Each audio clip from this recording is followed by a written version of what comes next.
चक्रधर महाराज नागरी वचनांना सांगतात की अरे बाबा, की जगामध्ये जर भजना पूजनाला देव प्राप्त करून घेता जर आला असता तर राजे रजवाडे मोठमोठे जे काही राजे लोक होते यांच्याकडे संपत्तीला काही कमतरता होती. त्यांनी तर असं कितीतरी ढिगारा लावून तो देव विकत घेतला असता, त्याला आपलंस करून घेतलं असतं, त्याला पैशाची, सोन्या नाण्याची, रत्नाची आमिष देऊन तो देव आपलासाच केला असता. तुझ्यासाठी एवढं काही अवघड गोष्ट राहिली नसती राजे लोकांसाठी. अरे पैशांना देव विकत घेता येत, देव कुठल्या भजना पूजनाला प्रसन्न करता येत नाही, देव उपासनेला आपलासा करता येत. मग ती उपासना कशी? मग आमचे स्वामी सांगतात की देव तो अंतर्गाम्य, देव तो भजने पूजने म्हणजे तो जोडता येत नाही, देव तो अंतर्गाम्य, तो स्मरणे चिंतने मनने निधिध्यासने आपलासा करता येतो. उपासना ही त्यातलाच एक भाग आहे. चिंतनानं देव आपलासा करता येतो, मननानं करता येतो, निधिध्यासनानं करता येतो. भौतिक गोष्टींना देव आपलासा करणं हे प्रत्येकाला शक्य नाही. सांप्रदायिक जे काही संत होऊन गेले यांनी जी काही उपासना केली ना ती शब्दानं केलेली, ती चिंतनानं केलेली आहे. संत नामदेव झाले, संत ज्ञानेश्वर झाले, संत तुकाराम बाबा झाले, किंवा हे काय दररोज कुठला फुलाचा हार घेऊन कुठल्या देवतेला जाऊन गळ्यात घालत नव्हते. हे काय दररोज कुठले पंचपक्वान्न करून ताटात घेऊन कुठल्या देवतेच्या जाऊन तोंडात घास भरवत नव्हते. त्यांची उपासना ही आंतरिक होती, त्यांची उपासना ही चिंतनाची होती. बाह्य उपचारांना देव जोडता येत. मी तुम्हाला आधीच सांगितलं की श्रीकृष्ण महाराज भगवंत हे भागवतामध्ये किंवा गीतेमध्ये सापडवत असताना तुम्हाला चिंतनानं हा विषय आपलासा करावा. देव भजनानं पूजनानं तुम्हाला प्राप्त करता येत नाही, देव ऐकूनही तुम्हाला कसा कळणार नाही, तो चिंतनानं अंतर्गाम्य करूनच तुम्हाला मिळवावा लागतो. म्हणून यासाठी उपासना गरजेची आहे. आणि आजच्या या प्रवचनामध्ये उपासना कशी करावी हा विषय मुद्दा म्हणून घेतला, कारण याची मागणी होती की बाबा नवरात्रामध्ये 9-10 दिवस तुम्हाला बऱ्याचशा गोष्टीवरती विवेचन करून मला सांगता.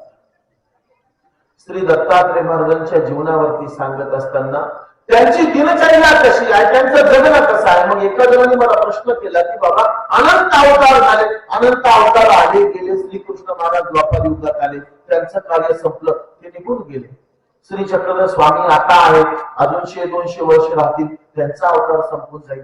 श्री गोविंद प्रभू बाबांचा अवतार झाला, ते संपून गेले. इतर बाकी देवी देवतांचा जर विचार केला, राम आले, त्रेता युगात त्यांचा अवतार झाला, त्यांनी जन्म घेतला, रावणाला मारलं, नंतर मग त्यांनी अवतार संपवला. खूप साऱ्या देवी देवता येतात, अवतार संपून जातात, सगळं काही होतं. आणि मग श्री दत्तात्रय महाराज यांचा चतुर्युगी अवतार सांगतात. तो का बरं, कशामुळे?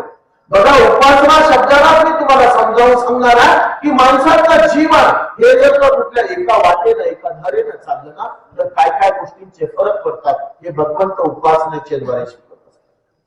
श्री दत्तात्रय महाराज यांचा अवतार 4ही युगात आहे. ते कृतयुगात जन्माला आले, त्यांचा अवतार झाला, ते त्रेतातही आहे, ते द्वापार युगातही आहे आणि ते कलयुगात आजही विद्यमान आहे. ते प्रातःकाळी उठतात, काशीला जातात, काशीचं स्नान करतात, तिथे स्नान केल्यानंतर तिथून येतात आणि मग बद्रिकाश्रमी जो 88,000 ऋषींचा जो काही जमाव आहे तिथे कुठेतरी बसतात. सगळ्यांना सांगत बसत नाही, सगळ्यांना निरोपण करत बसत नाही, कुठल्या तरी एका कोपऱ्याला बसून त्यांची चाललेली जी काही चर्चा आहे, ज्ञान चर्चा आहे, त्यांचं जे पुराणाच्या विषयी चाललेला विचार विमर्श, आमचे दत्तात्रय महाराज कुठेतरी बसून ते चिंतन ऐकतात, तिथून उठतात. 11-11:30ची काही वेळ असेल, आपली भिक्षेची जोडी घेऊन ते कोल्हापूरला जातात, त्या भार्गव गंगेच्या दारात जाऊन तिथे भिक्षा घेतात.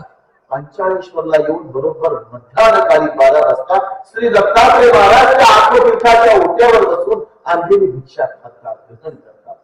वरती कोपऱ्यावरती दत्त मंदिरात जी दत्त गुंफा आहे तिथे थोडी विश्रांती घेतात, तिथून सायंकाळी निघून माहूरला निद्रेला येतात.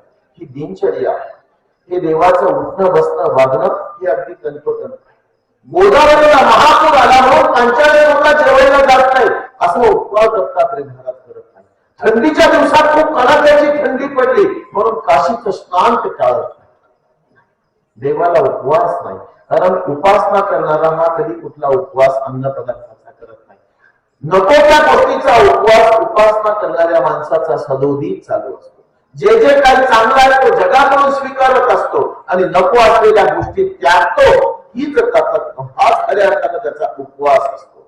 मग श्री दत्तात्रय महाराज त्यांच्या नित्यक्रमामध्ये कधीच कुठल्या गोष्टीचं असं खंड पडू देत आणि त्यांच्या जीवनात कुठेही आचरणाला खंड नाही, म्हणून त्यांचा अवतार अखंड आहे.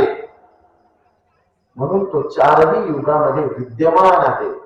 युक्त आहार विहारस्य युक्त चेष्टस्य कर्मसु युक्त स्वप्नावबोधस्य योगो भवति दुःखः.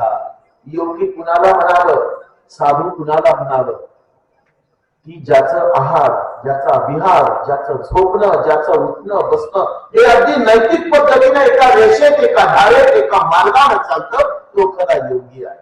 श्री दत्तात्रय महाराज यांचा त्रेतायुगापासून आजच्या काळापर्यंत कधी खंड नाही पडला. त्यांचा आहार विहार वगैरे सगळ्या गोष्टी एका रेषेत चालतात, कधी खंड पडत नाही. ही त्यांची खरी उपासना.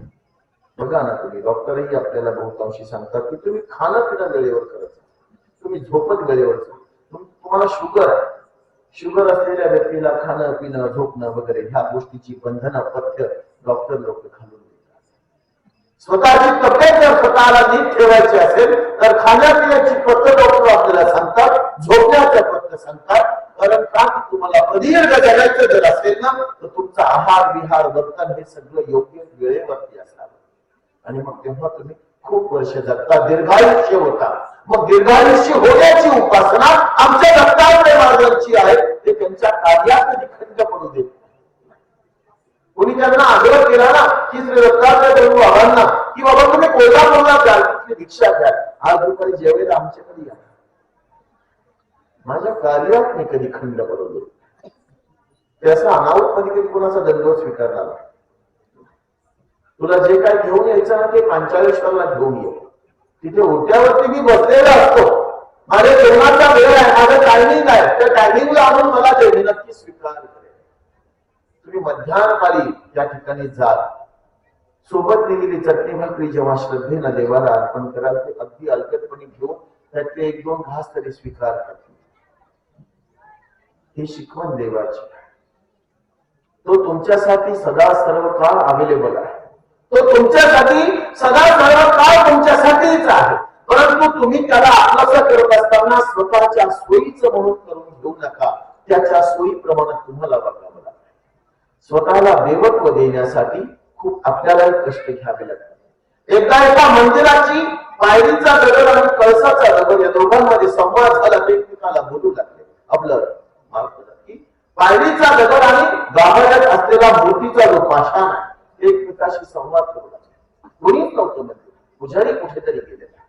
ती पायरी बोलू लागली, त्या दगडाला बोलू लागली, त्या मूर्तीशी बोलू लागली. तो पायरीचा दगड म्हणतो की अरे बाबा, तू आणि मी आपण दोघे एकाच वंशातले, एकाच खदानातले, माझ्यातला अर्धा भाग तू आहेस.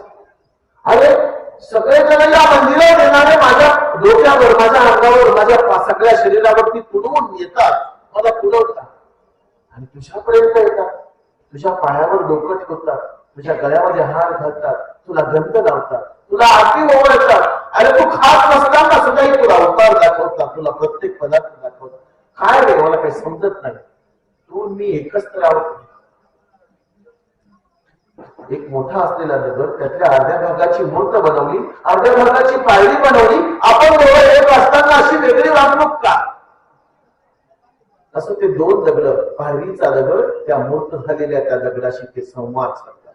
तेव्हा ते मूर्तीचा असलेला तो दगड, ती असलेली मूर्त ती आता बोलू लागते आणि त्या आपल्याच भावाला किंवा आपल्या असलेल्या अर्ध्या भागाला सांगते की अरे बाबा, तू आणि मी एक आहोत, बरोबर.